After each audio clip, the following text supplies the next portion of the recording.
Стопанствениците се загрижени за случувањата на Блискиот Исток, но се подготвуваат за секакви сценарија. Не сакаат да веруваат дека на лошото ќе дојде, се надеваат дека војниот конфликт брзо ќе биде надминат, во спротивно последици ќе имаат сите. Производителиве во земјава се зависни од снабдувањето на енергенси од местата каде се војните жаришта. Очекуваат инфлаторни притисоци кои не сметаат дека ќе бидат големи. За бизнисот овој пат е поважно производите да ги има отколку висината на цената. Ја не би верувал дека ќе има голема инфлација. Инфлацијата секојдневно е кај нас при рака. Се може ќе предизвика некој бран, повише посветувам внимание на ова што е континуитетот на снабдевањето.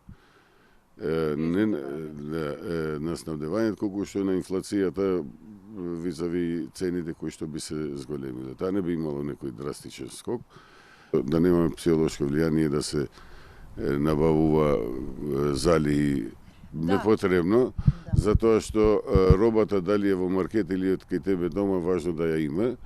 Исто како и економистите, и од бизнис секторот со препорака. Во вакви ситуации важно е државата да не се справува сама, туку да се следат упатствата и од другите држави.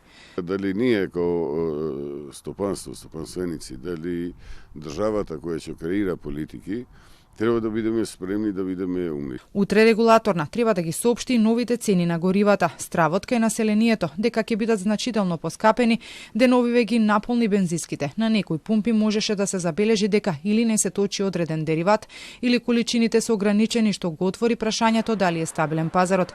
Премиерот Мицковски па кажа дека тоа се случува затоа што во пограничните градови, на пумпите, точат гориво и од соседните држави, каде е значително поскапо. Ние имаме огромно зголемено количество на трошење на нафта и нафтени деривати и можеби поради тоа во одредени бензински пумпи дошло до недостиг на количините. Берзите во петокот затворија со цена од скоро $93 за барел. Предвидувањата се дека може да се искачи и до $150 за барел. Кувајт и Емиратите веќе соопштија дека го намалуваат производството на нафта.